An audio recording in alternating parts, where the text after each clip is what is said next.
আব্দুল একজন খানসামা ছিল যে সুলতান মিয়ার হোটেলে তন্দুরি বানাতো। ভাই, আমাকে একটা তন্দুর পার্সেল করে দাও। আগে এক্ষুনি দিচ্ছি। আপনার হাতের তন্দুরের কোনো জবাব নেই আব্দুল মিয়া।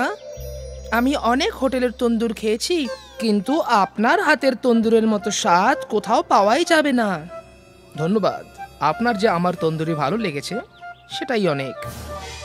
আব্দুল অনেক বছর ধরে এই হোটেলেই কাজ করছিল। সবকিছু ঠিকই চলছিল। তারপর একদিন সুলতান মিয়ার ছেলে আফজল হোটেলের দেখাশোনা করতে আরম্ভ করলো। ভাই, আপনার হোটেলের তন্দুরির তো কোনো কথাই নেই। হ্যাঁ হ্যাঁ হ্যাঁ, আমি জানি জনাব। অনেক লোক আব্দুল মিয়ার তন্দুরির খুব প্রশংসা করেন। এই শুনে আব্দুল হাসল।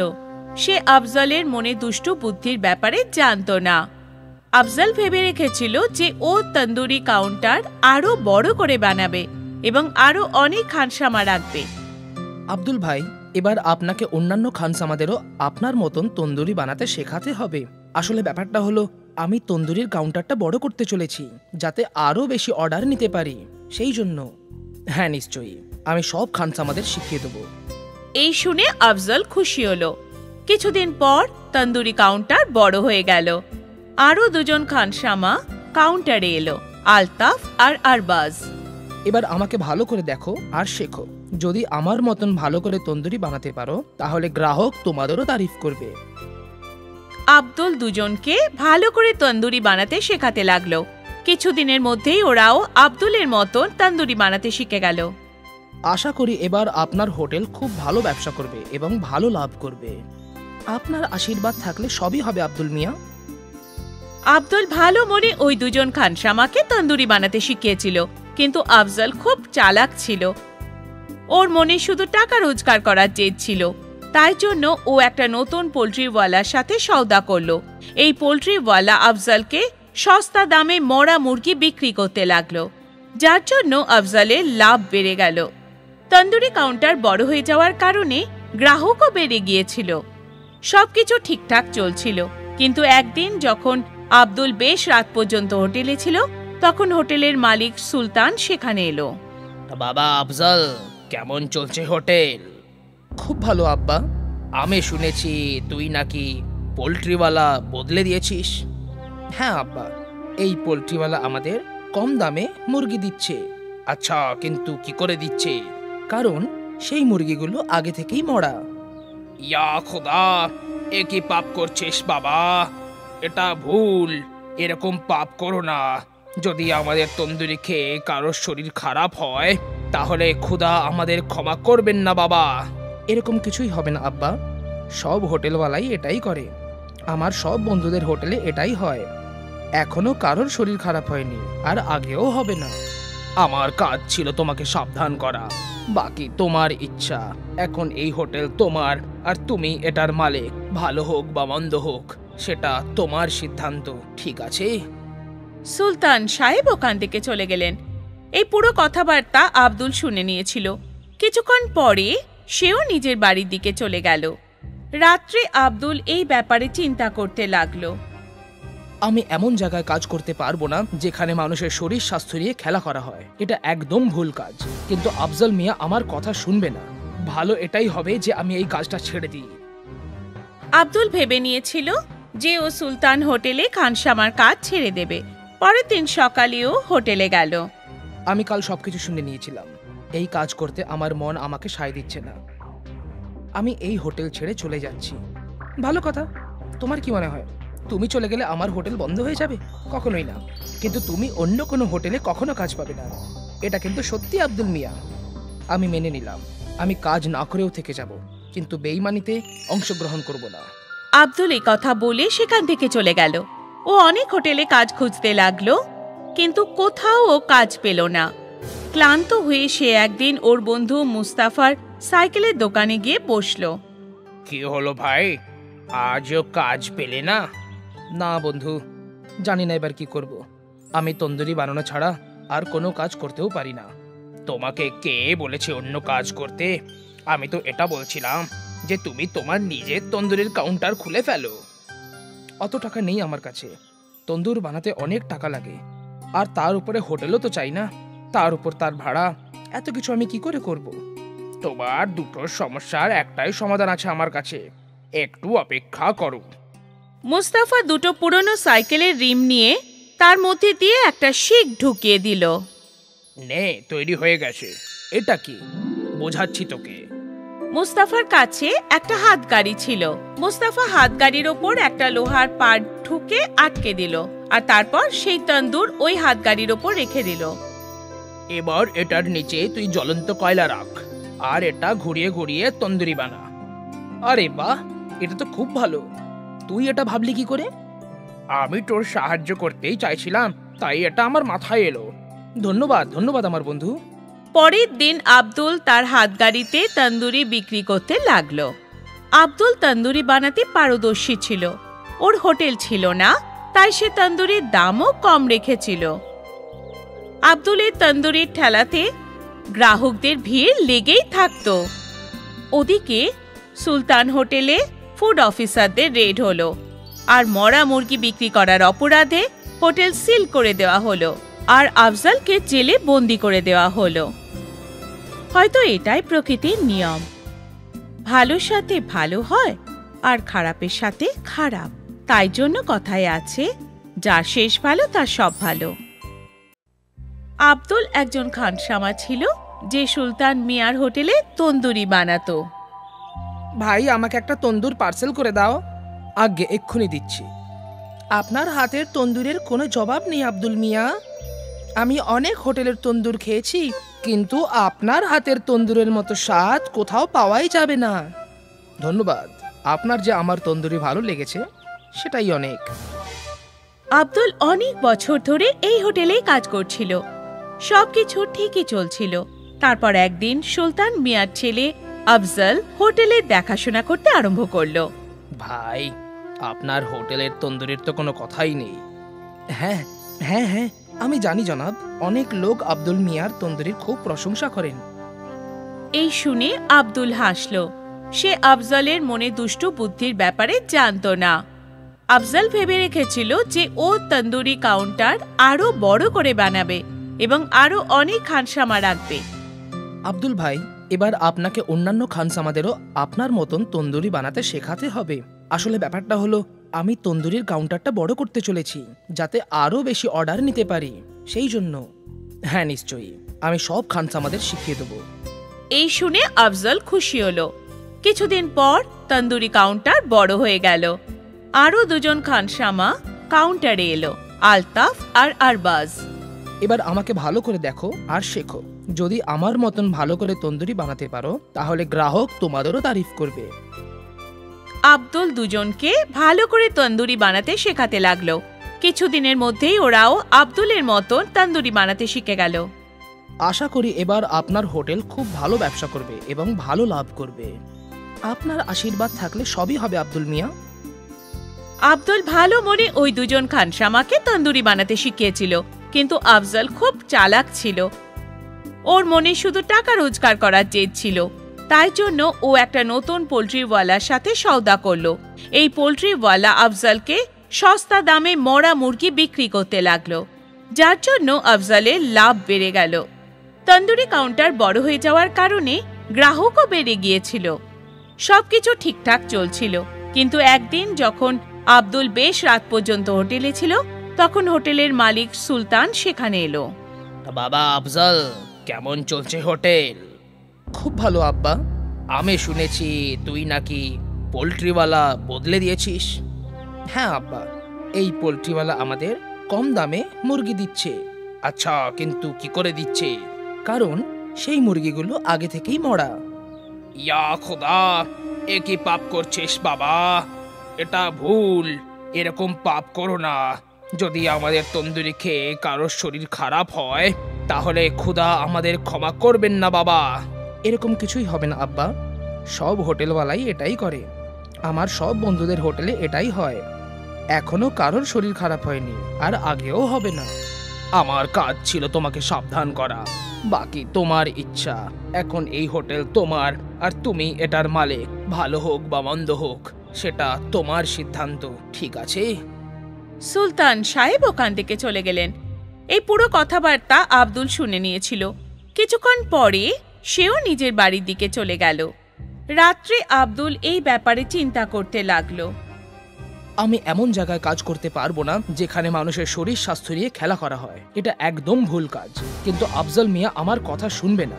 ভালো এটাই হবে যে আমি এই কাজটা ছেড়ে দিই। আব্দুল ভেবে নিয়েছিল যে ও সুলতান হোটেলে খানসামার কাজ ছেড়ে দেবে।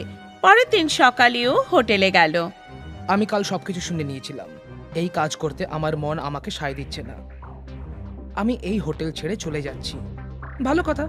তোমার কি মনে হয় তুমি চলে গেলে আমার হোটেল বন্ধ হয়ে যাবে? কখনোই না। কিন্তু তুমি অন্য কোনো হোটেলে কখনো কাজ পাবে না। এটা কিন্তু সত্যি আব্দুল মিয়া। আমি মেনে নিলাম। আমি কাজ না করেও থেকে যাব, কিন্তু বেঈমানিতে অংশগ্রহণ করব না।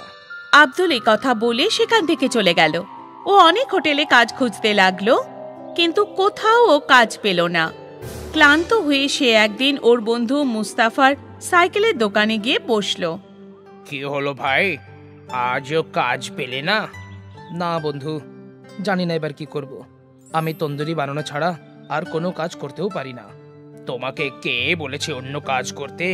আমি তো এটা বলছিলাম যে তুমি তোমার নিজের তন্দুরির কাউন্টার খুলে ফেলো। অত টাকা নেই আমার কাছে। তন্দুর বানাতে অনেক টাকা লাগে, আর তার উপরে হোটেলও তো চাই না। তার উপর তার ভাড়া, এত কিছু আমি কি করে করব? তোমার দুটো সমস্যার একটাই সমাধান আছে আমার কাছে, একটু অপেক্ষা করো। মুস্তাফা দুটো পুরনো সাইকেলের রিম নিয়ে তার মধ্যে দিয়ে একটা শিক ঢুকিয়ে দিল। নে, তৈরি হয়ে গেছে। এটা কি? বোঝাচ্ছি তোকে। মুস্তাফার কাছে একটা হাতগাড়ি ছিল। মুস্তাফা হাতগাড়ির ওপর একটা লোহার পাট ঠুকে আটকে দিল, আর তারপর সেই তন্দুর ওই হাতগাড়ির ওপর রেখে দিল। এবার এটার নিচে তুই জ্বলন্ত কয়লা রাখ, আর এটা ঘুরিয়ে ঘুরিয়ে তন্দুরি বানা। আরে বাহ, এটা তো খুব ভালো। তুই এটা ভাবলি কি করে? আমি তোর সাহায্য করতেই চাইছিলাম, তাই এটা আমার মাথায় এলো। ধন্যবাদ ধন্যবাদ আমার বন্ধু। পরের দিন আব্দুল তার হাতগাড়িতে তন্দুরি বিক্রি করতে লাগলো। আব্দুল তন্দুরি বানাতে পারদর্শী ছিল। ওর হোটেল ছিল না, তাই সে তন্দুরির দামও কম রেখেছিল। আব্দুলের তন্দুরির ঠেলাতে গ্রাহকদের ভিড় লেগেই থাকতো। ওদিকে সুলতান হোটেলে ফুড অফিসারদের রেড হলো, আর মরা মুরগি বিক্রি করার অপরাধে হোটেল সিল করে দেওয়া হলো, আর আফজলকে জেলে বন্দি করে দেওয়া হলো। হয়তো এটাই প্রকৃতির নিয়ম। ভালোর সাথে ভালো হয় আর খারাপের সাথে খারাপ। তাই জন্য কথায় আছে, যার শেষ ভালো তার সব ভালো। অঞ্জু আর সাগরের পরিবার দিল্লির কাছে গোপালপুর নামের এক গ্রামে থাকত। ওর মা স্কুলে আয়ার চাকরি করত, আর বাবা অসুস্থ হওয়ার জন্য বাড়িতেই থাকত। অঞ্জু, রিমোট দে। আমি ফাইট দেখছিলাম, তুই মাঝখানে কোথা থেকে এলি? বাবা দেখো না, আমি জল খেতে গেছিলাম, সেই ফাঁকে ও রিমোট নিয়ে নিয়েছে। বাবা, ও 2 ঘন্টা ধরে ফাইট দেখছে, আমি রিমোট দেব না। তোর যত বাজে বাজে সব নাটক রোজ হয়, একদিন না দেখলেই বা কি হয়? নিজেদের মধ্যে ঝগড়া না করে এক এক করে নিজেদের জিনিস দেখে নাও। তোরা দুজন আবার লড়াই শুরু করেছিস। মা, আজ তুমি এত তাড়াতাড়ি চলে এলে? স্কুল কি আজও বন্ধ? হ্যাঁ বাবু, স্কুল আজ আবার বন্ধ। জানি না কবে খুলবে। মনে হয় এই চাকরি ছাড়তে হবে। আজ তোরা কি খাবি বল? মা, আজ রাজমার ভাত খাবো।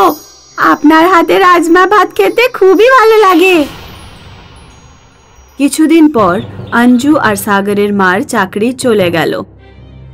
এবার কি হবে মা? আমরা কি না খেয়ে মরে যাব? না সোনা, এমন বলে না। আমরা নতুন কিছু কাজ খুঁজবো। মা, দিল্লি গেলে কেমন হয়? রাজমা আর ভাতের দোকান খুলবো ওখানে।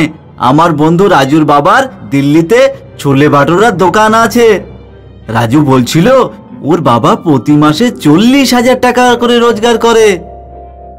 কিন্তু বাবা, বাড়িতে তোর বাবাকে কে দেখবে? মা, তুমি সাগরকে নিয়ে দিল্লি চলে যাও, আমি বাবা দেখাশোনা করব।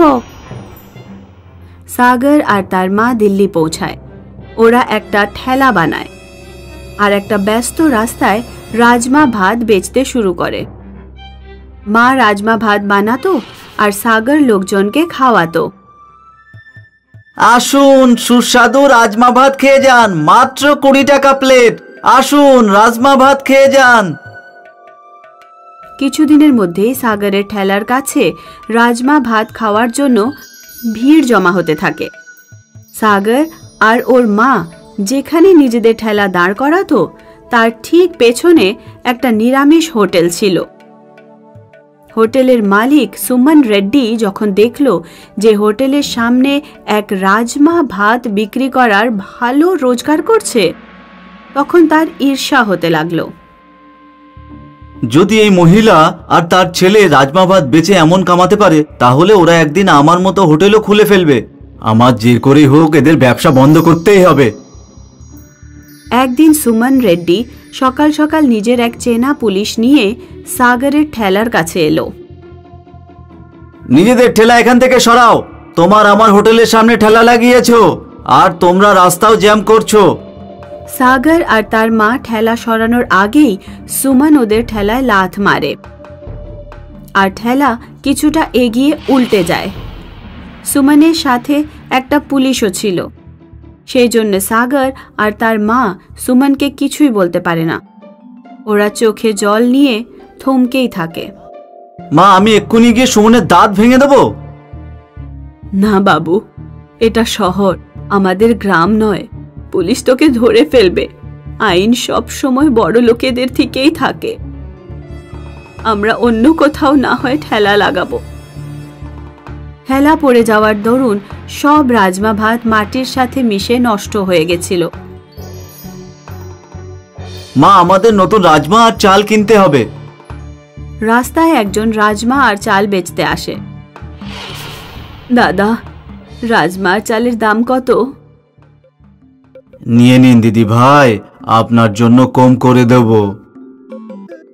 সাগর আর ওর মা একসাথে 20 কিলো রাজমা আর 20 কিলো চাল কিনে নেয়।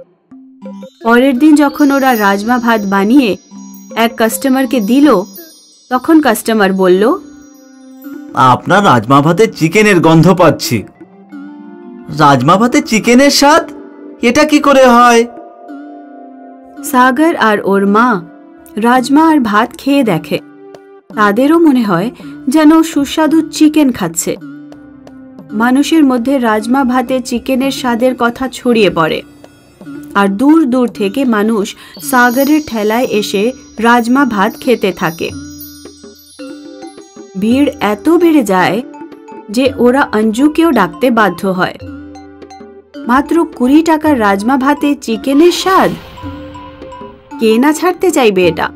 রাজমা ভাতে চিকেনের স্বাদের কথা সুমনের কানেও পৌঁছয়। এরা নিশ্চয়ই চালাকি করে রাজমা ভাতে চিকেন মেশাচ্ছে হয়তো। আমিও আমার খাবারে লুকিয়ে চিকেন মেশাবো, আর তাহলে আমার বিক্রিও অনেক বেড়ে যাবে। সুমনও নিজের শুদ্ধ নিরামিষ খাবারে চিকেন মেশাতে থাকে। একদিন এক বড় রাজনৈতিক দলের নেতা সুমনের হোটেলে খাবার খেতে আসে। সে খাবারে চিকেন পায়। এই হোটেলের মালিক, এটা কি? তুমি আমার খাবারে চিকেন মিশিয়ে আমার ধর্ম ভ্রষ্ট করছো। নেতা সুমনকে ধরে খুব পেটায় আর সুমনের হোটেল বন্ধ করিয়ে দেয়। ওদিকে সাগরের ঠেলাতে ননভেজ খাওয়ার লোক বেড়েই চলেছিল। অবশেষে বাধ্য হয়ে সুমন সাগরের মায়ের কাছে পৌঁছলো। দিদি ভাই, আমি আপনার সাথে যা করেছি তার জন্য ক্ষমা চাইছি। আমার হোটেল আর চলছে না। আপনি যদি আমার হোটেল কিনে নেন, আমি খুব খুশি হব। আমি এখান থেকে চলে যাব আর অন্য কোথাও গিয়ে আবার নতুন করে হোটেল খুলব। সাগর আর তার মা সুমনের হোটেল কিনে নিল। মা, আমাদের যা কিছু সব ওই লোকটার জন্যে, যে আমাদের জাদুর রাজমা আর চাল দিয়েছিল। আমি ওকে অনেক খুঁজেছি, কিন্তু ওকে কোথাও পাইনি। মনে হয় উনি ভগবানেরই দূত, আমাদের জন্য পাঠিয়েছেন ভগবানেরই দূত। মা, ভগবানের দূত কি বাস্তবে হয়? জানি না মা, কিন্তু অনুভবে তো মনে হয় যে হ্যাঁ, ভগবানের দূত হয়। মিরপুর গ্রামে হরি সিং নামের একজন ময়রা থাকতেন। হরি সিং এর কাছে একটা মোটা তাগড়া গরু ছিল, যে একদিনে 50 লিটার দুধ দিত। হরি সিং ওর গরুর দুধ দিয়ে দেশি ঘি তৈরি করত আর শুদ্ধ দেশি ঘি দিয়ে মিষ্টি বানাতো। শুদ্ধ ঘিয়ের তৈরি মিষ্টি বলেই গ্রামের লোকেরা হরি সিং এর দোকান থেকেই মিষ্টি কিনত। বাকি মিষ্টির দোকানের মিষ্টি বিক্রি হতো না। হরি সিং এর ঠিক সামনেই রাধে শ্যামের দোকান ছিল। হরি সিং এর দোকানে এত ভিড়, আর আমাদের দোকানে কেউ আসছে না। মালিক, আমি বুঝতে পারছি না যে লোকেরা হরি সিং এর দোকানে কেন যায়। আমাদের মিষ্টি ওর থেকে তো খুব কম স্বাদ নয়। সবাই ওর গরুর দুধের দেশি ঘিয়ের জন্য।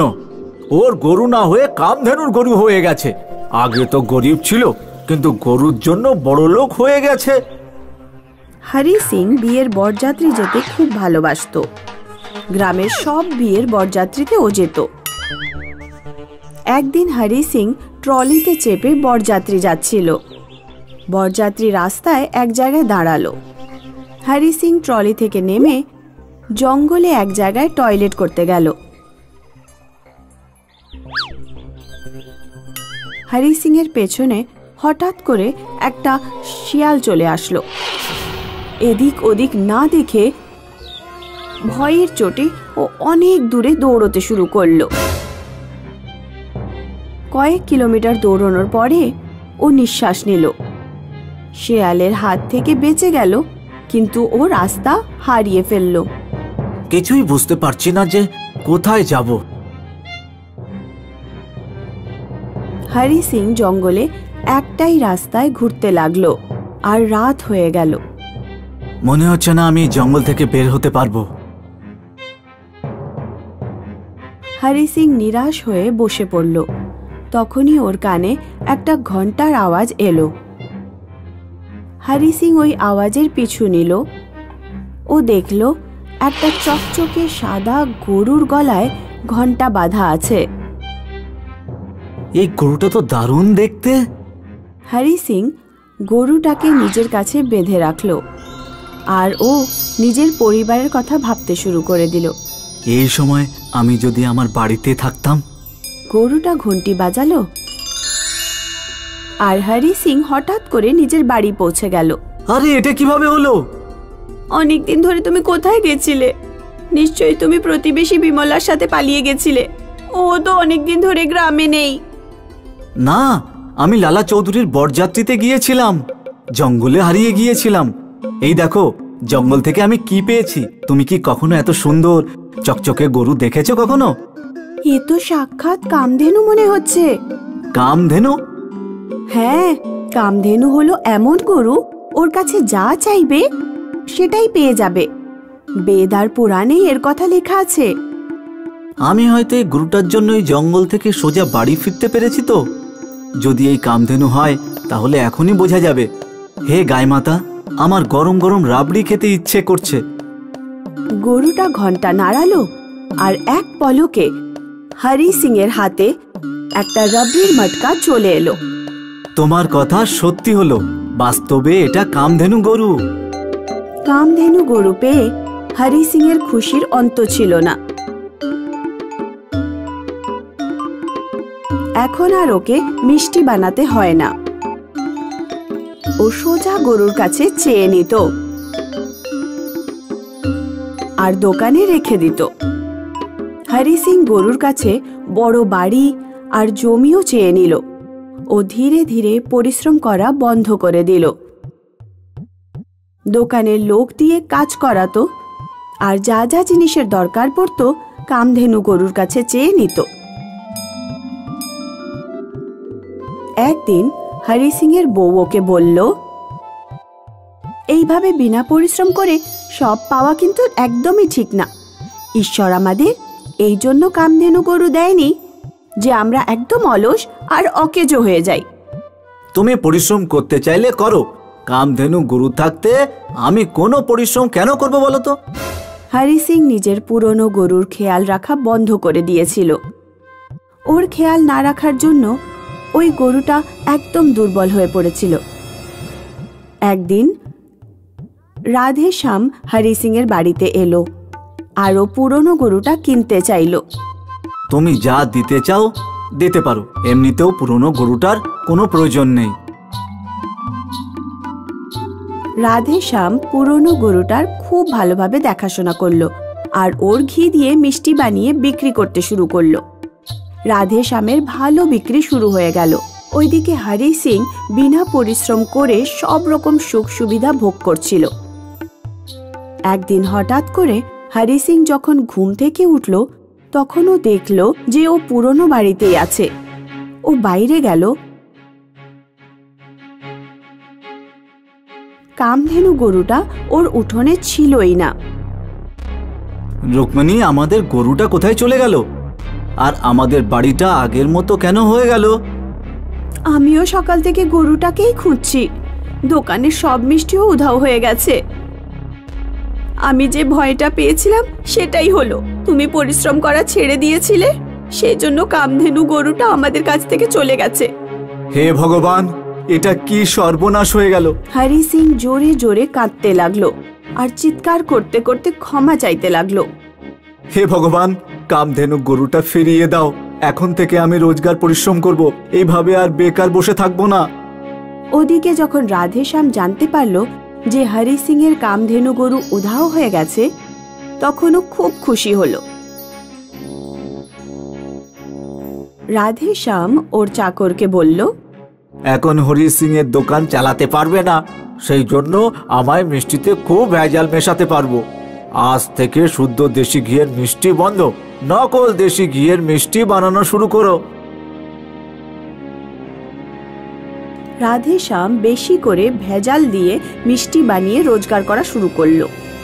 অন্যদিকে হরি সিং নিজের ভুলের শাস্তি পেল আর একটা নতুন গরু কিনে ওর ভালোভাবে দেখাশোনা করলো। তারপর খুব পরিশ্রম করে শুদ্ধ ঘিয়ের মিষ্টি আবার বানানো শুরু করে দিল। এক গ্রামে সুখা আর লম্বু দুই ভাই থাকতো, কিন্তু দুজনের মধ্যে একদম মিলমিশ ছিল না। দুজনেরই মনে হতো যে ওরা কেউ একে অপরের ভালো চায় না। সেই জন্য দুজনের মধ্যে প্রায় দিন ঝগড়াঝাটি হতে থাকতো। ওদের মা ওদের বোঝাতো, কিন্তু ওরা দুজন ওদের মায়ের কথা শুনতো না আর চতুরের সুযোগ নিত। প্রায় দিন দুজনে নিজেদের কাজ বদলাতো। আর একদিন সুখা বিরিয়ানির দোকান দিল, যেখানে লম্বু পেয়ারা বিক্রি করছিল। দেখ লম্বু, তুই পেয়ারা নিয়ে আমার সাথে ঝগড়া করছিলিস তো, সেই জন্য আমি চিকেন বিরিয়ানির দোকান দিয়েছি। তুই এখানে কোনো ঝগড়া করিস না, ভালো হবে না বলছি। দেখ ভাই, যদি তুই ভালোভাবে বলতিস তাহলে আমি এইবার তোর কথা শুনে নিতাম, কিন্তু তুই আমাকে রীতিমতো ধমকালি, তাই আমিও কাল থেকে চিকেন বিরিয়ানি বিক্রি করব। কিন্তু এইবার আমি তোর কাজ বন্ধ করেই ছাড়বো। ঠিক আছে, দেখি তাহলে কে জেতে। দুজনে ঝগড়া করছিল, তখন ওখানে চতুর চলে এলো। আরে কি হলো ভাই, সকাল সকাল কেন ঝগড়া করছো? আর সুখা, তুই আজ বিরিয়ানি নিয়ে এসেছিস, তাও আবার চিকেন। আরে বাহ, এক প্লেট দিয়ে দেখি, খেয়ে দেখি কেমন হয়েছে। তো আরে চতুর দাদা, এই দোকানে আপনারা যত খাবে খাও। চতুর বিনা পয়সায় অনেক বিরিয়ানি খেলো আর সুখার বিরিয়ানির প্রশংসা করতে থাকলো। সেটা লম্বুর পছন্দ হলো না। সুখা, তুই তো দারুণ বিরিয়ানি বানিয়েছিস, খেয়ে শান্তি পেলাম, খরিদ্দারেরও খুব ভালো লাগবে। আরে দাদা, তুমি কাল আমার হাতের বানানো বিরিয়ানি খেয়েও আঙুল চাটতেই থাকবে। ঠিক আছে, কালকেরটাও কালকে দেখা যাবে। এখন তুমি পেয়ারা খাও, তোমার পেয়ারাও দারুণ খেতে। একটু প্রশংসা পেয়ে লম্বু খুশি হয়ে গেল। চতুর বিনা পয়সায় পেয়ারা পেয়ে গেল। সুখা সারাদিন ধরে বিরিয়ানি 50 টাকা প্লেট বিক্রি করলো আর ভালো রোজগার করলো। এটা দেখে ওর ভালো লাগছিল না। বিকেলে দুজন ভাই নিজেদের বাড়ি ফিরে এলো। পরের দিন লম্বু সুখার আগে ওর গাড়ি নিয়ে পৌঁছে গেল। ও বোর্ডে লিখে দিল যে চিকেন বিরিয়ানি 40 টাকা প্লেট। কিছুক্ষণ পরে ওখানে সুখাও চলে এলো। পাগল, এত কমে বিরিয়ানি বিক্রি করছিস?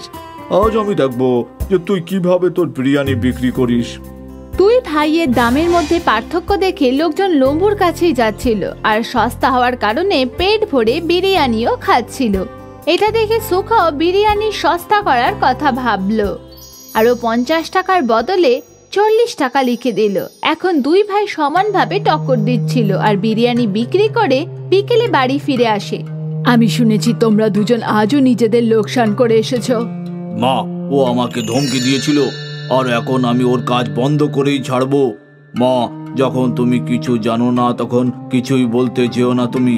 ঠিক আছে, এবার থেকে আমি কিচ্ছু বলবো না। তোমরা দুজন যা ইচ্ছে হয় তাই করো। একদিন সকাল সকাল চতুর সুখার সাথে দেখা করতে এলো। আরে এসো চতুর দাদা, বসো। আরে আমি তো তোমার নিজের মনে করি, সেই জন্য ব্যবসার কয়েকটা জিনিস শেখাতে এসেছি। দাদা, এখনো অবধি তো তোমার কথা শুনেই ব্যবসা করছি গো। এবার থেকে 5 টাকায় বিরিয়ানি বিক্রি করা শুরু করো। 5 টাকায় তো চিকেনের দামই উঠবে না গো। তুই তো তোর ভাইকে হারাতে চাস, তাই না? তাই তোকে নিজের পকেট থেকে টাকাই দিতে হবে। কিন্তু আমার কাছে তো টাকাই নেই। তো দাদা কবে কাজে আসবে? যত টাকা লাগবে আমি দেবো। রোজগার পাতি হয়ে গেলে আবার আমাকে দিয়ে দিস। চতুর সুখাকে ধার দিল চিকেন বিরিয়ানি আর সুখা 5 টাকায় চিকেন বিরিয়ানির বোর্ড লাগিয়ে দিল। ওর সামনে লাইন লেগে গেল আর লোকজন টোকেন নিয়ে বিরিয়ানি নেয়ার অপেক্ষা করছিল। লম্বু এসব দেখে কষ্ট পাচ্ছিল। তখনই ওখানে চতুর এলো। কি হলো লম্বু, তুই এত কষ্ট পাচ্ছিস কেন? সামনেই তো দেখতে পাচ্ছ, আর তুমি আমাকে কষ্ট পাওয়ার কারণ জিজ্ঞেস করছো। তাহলে তুইও 5 টাকায় বিক্রি করে শুরু করে দে। আমার কাছে অত টাকা নেই। জানি না সুখার কাছে এত টাকা কোথা থেকে এলো। তুই চিন্তা করিস না, আমি তোকে এক্ষুনি ধার দিচ্ছি। তুইও এখন 5 টাকায় চিকেন বিরিয়ানি বিক্রি কর। চতুর লম্বুকেও ধার দিয়ে দিল আর দুই ভাই 5 টাকায় চিকেন বিরিয়ানি বিক্রি করতে থাকলো। আসুন আসুন, 5 টাকায় চিকেন বিরিয়ানি খান। আসুন আসুন, 5 টাকায় চিকেন বিরিয়ানি খান। 1 প্লেটে 4টে চিকেন পাবেন। সুস্বাদু খান, 1 প্লেটে 5টা চিকেন পাবেন আর মাত্র 5 টাকায়। দুই ভাইয়ের শত্রুতার সুযোগ লোকেরা খুব ভালোভাবে নিল আর 5 টাকায় পেট ভরে বিরিয়ানি খেলো। আজ দুপুরের মধ্যেই দুই ভাই সব বিরিয়ানি শেষ করে বাড়ি ফিরে এলো। কত রোজগার হলো আজকে? সুখার লম্বু মাকে সব সত্যি বলে দিল। আচ্ছা, তাহলে তোমাদের দুজনের চতুর টাকা দিয়েছিল। এখন তোমরা নিজেরাই ভাবো যে ও কি চায়। মা, আমায় ক্ষমা করে দাও। হ্যাঁ মা, আমাদের আজ থেকে আর কোনো রকম ঝগড়া করব না। আমরা যত ঝগড়া করব তত অন্য লোকেরা সুযোগ নেবে। হ্যাঁ মা, আমরা এটা আজ বুঝতে পেরেছি। এখন আমরা দুজনে মিলে কাজ করব আর চতুরকে মজা শেখাবো। দুই ভাই একটা গাড়িতেই বিরিয়ানি রাখলো আর বোর্ডে লিখলো লম্বু সুখার চিকেন বিরিয়ানি। পরের দিন ওরা দুজন চলে এলো। যখন চতুর পরের দিন গিয়ে দেখলো তো অবাক হয়ে গেল। ওই মিলমিশ থেকে ওখান থেকে দূরে পালিয়ে যাওয়াটাই ঠিক মনে করলো। বন্ধুরা, এর থেকে আমরা শিক্ষা পাই যে আমাদের মিলেমিশে থাকা উচিত, নয়তো অন্য কেউ এই সুযোগ নিয়ে চলে যাবে। আর পাশাপাশি এরকম লোকের কাছ থেকে সামনে থাকা উচিত, নয়তো কিছুদিনের মধ্যেই ডুবে যাবে।